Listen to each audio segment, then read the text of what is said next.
Welcome to RK's Stories.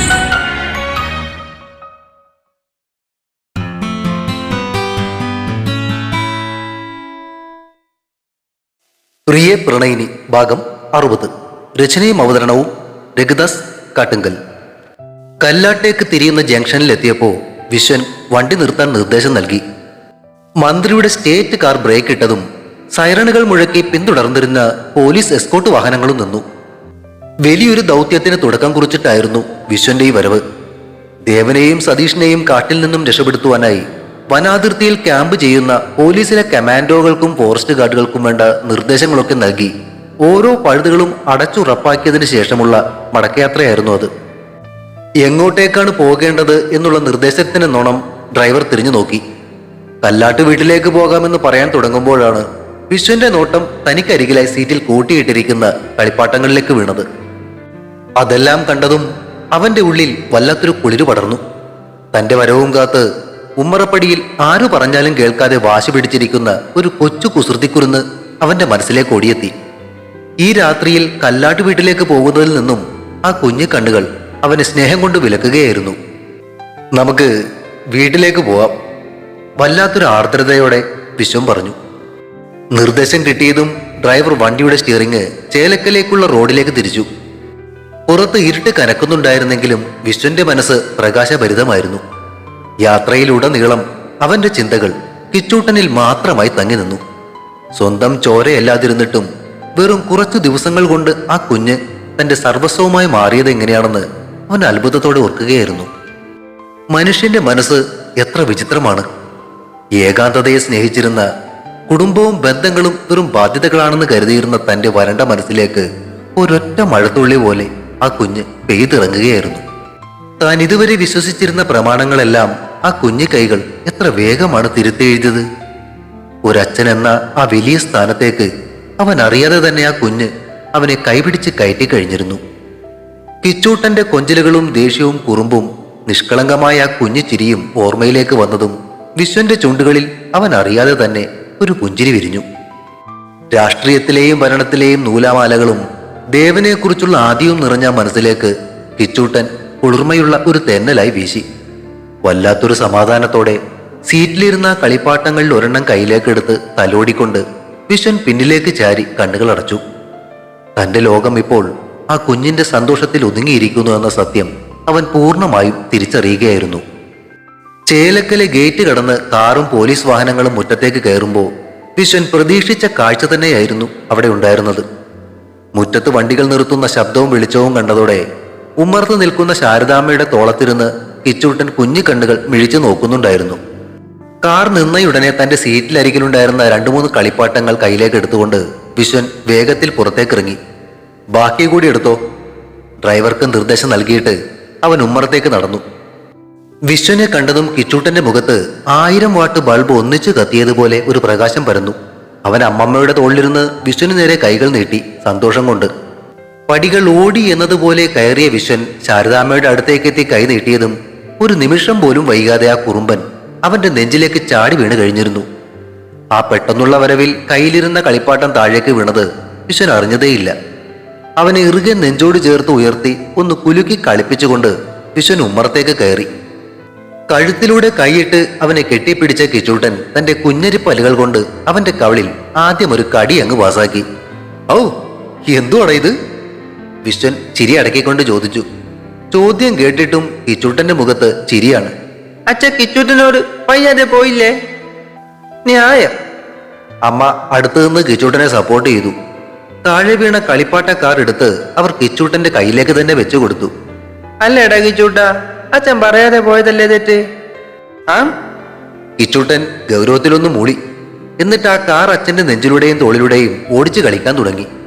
ബാക്കി കളിപ്പാട്ടങ്ങളുമായി കയറി വന്ന ഡ്രൈവറോട് അതെല്ലാം അകത്തേക്ക് വെക്കാൻ പറഞ്ഞിട്ട് വിശ്വൻ വീണ്ടും അമ്മയുടെ നേരെ തിരിഞ്ഞു. ഇവൻ ഇത്രയും നേരം ഇവിടെ ഒറ്റക്ക് നിന്നോ? ഒറ്റയ്ക്കോ? അവന്റെ അമ്മമ്മയല്ലേടാ ഈ നിൽക്കുന്ന ഞാൻ? ശാരദാമ്മ ചിരിയോടെ ചോദിച്ചു. അതല്ലമ്മേ ഞാൻ ഉദ്ദേശിച്ചത്. രശ്മിയുടെ കാര്യം ചോദിക്കാൻ വല്ലാത്തൊരു ചളിപ്പോടെ വിശ്വൻ പാടുപെട്ടു. മനസ്സിലായി. അവനെ കൂടുതൽ വട്ടം കറക്കാതെ ശാരദാമ്മ തന്നെ പറഞ്ഞു. ആ കൊച്ചല്ലേ, അവൾ അകത്തുണ്ട്. രാത്രി ഇവൻ അമ്മയെ കാണുമെന്ന് പറഞ്ഞു കരഞ്ഞ ഞാൻ എന്ത് ചെയ്യും? അതുകൊണ്ട് ഞാൻ അവളെ ഇങ്ങോട്ട് കൂട്ടിയതാ. ഈ ചെറുക്കനാന്നെ അച്ഛൻ വന്ന് കണ്ടിട്ടേ കിടക്കുമെന്നും പറഞ്ഞ് വലിയ വാശിയിലായിരുന്നു. അതിനിടയിൽ ഉമ്മറത്തെ പടികൾ കയറി വന്ന സർക്കിൾ ഇൻസ്പെക്ടർ പ്രതാപൻ വിശ്വനെ സല്യൂട്ട് ചെയ്തു. സാറ് അടുത്ത ആഴ്ച റിട്ടയർ ആവുകയാണല്ലേ? വിശ്വൻ അയാളോട് ചോദിച്ചു. അതെ സർ, പകരം ദേവനെയാണ് സി എ ആയി തീരുമാനിച്ചിരിക്കുന്നതെന്ന് അറിഞ്ഞായിരുന്നു. വളരെ നല്ല തീരുമാനമാണ് സാർ. ആളെല്ലാം കൊണ്ടും അതിന് എലിജിബിൾ ആണ്. അതിന് മറുപടി പറയാതെ ദേവനൊന്ന് പുഞ്ചിരിച്ചതേയുള്ളൂ. സാർ, ഇനിയപ്പോ ഇവിടെ എന്റെ ആവശ്യമൊന്നുമില്ലല്ലോ അല്ലേ? പ്രതാപൻ ചോദിച്ചു.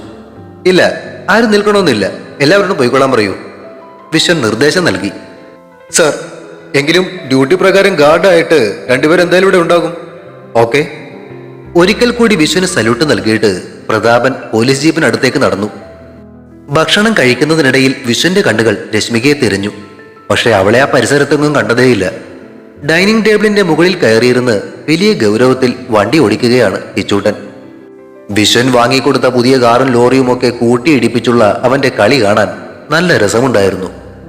അതിനിടയിൽ വിശ്വൻ ചോറുരുട്ടി ചെറിയ ഉരുളകളാക്കി നീട്ടുമ്പോൾ കളി നിർത്താതെ തന്നെ അവൻ വാ തുറന്ന് അത് വാങ്ങി കഴിക്കുന്നുമുണ്ട്. തൊട്ടടുത്ത കസേരയിലിരുന്ന് വാത്സല്യത്തോടെ അവർ രണ്ടുപേരെയും നോക്കിക്കൊണ്ടിരുന്ന ശാരദാമ്മയോട് വിശ്വൻ ചോദിച്ചു.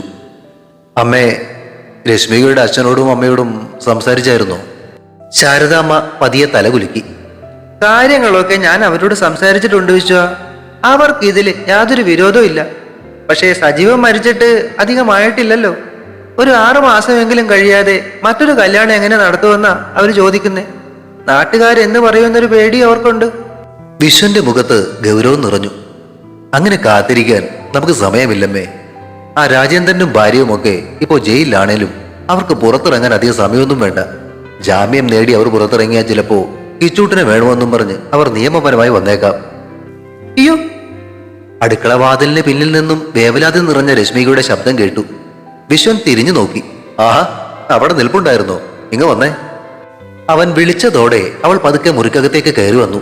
എങ്കിലും മുഖം കുനിച്ച് ആ വാതിൽപ്പടിയിൽ തന്നെ ഒരു സങ്കോചത്തോടെ ചാരി നിൽക്കാനാണ് അവൾ ശ്രമിച്ചത്. വിശ്വന്റെ സ്വരം ഒന്ന് മയപ്പെട്ടു. ഞാൻ പേടിക്കാൻ വേണ്ടി പറഞ്ഞതല്ല രശ്മി. പക്ഷെ അങ്ങനെ എന്തെങ്കിലും സംഭവിച്ചാൽ നിങ്ങൾക്ക് വേണ്ടി ഒപ്പം നിൽക്കാനും അവരെ നിയമപരമായി നേരിടാനും എനിക്കൊരു അവകാശം വേണം. അതിനു വേണ്ടിയാ ഈ വിവാഹം എത്രയും പെട്ടെന്ന് നടത്തണമെന്ന് ഞാൻ പറഞ്ഞത്. അതിനും രശ്മിക മറുപടിയൊന്നും പറയാതെ നിശബ്ദയായി നിലത്തേക്ക് നോക്കി നിന്നതേയുള്ളൂ. രശ്മിക്ക് ഞാൻ പറഞ്ഞത് മനസ്സിലായില്ലേ? വിശ്വം വീണ്ടും ചോദിച്ചു. അവന്റെ ശബ്ദത്തിൽ സ്ഥിരമായി ഉണ്ടാകാറുള്ള ഗൗരവം കലർന്നതും ശാരദാമ്മ കൈനീട്ടി വിശ്വന്റെ കയ്യിലൊന്ന് തൊട്ടു.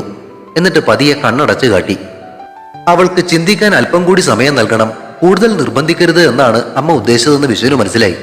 അവൻ തലകുലുക്കിയിട്ട് വീണ്ടും ഭക്ഷണം കഴിക്കുന്നത് തുടർന്നു. നീ കല്ലാട്ട് കയറിയായിരുന്നു വിശ്വ? ശാരദാമ്മ വിഷയം മാറ്റി. ഇല്ലമ്മേ, ഇവൻ എന്നെയും കാത്ത് ഇവിടെ ഉള്ളതുകൊണ്ട് ഞാൻ നേരെ ഇങ്ങോട്ടാ പോകുന്നത്. വിശ്വൻ കിച്ചൂട്ടന്റെ കവളിൽ തട്ടിക്കൊണ്ട് പറഞ്ഞു.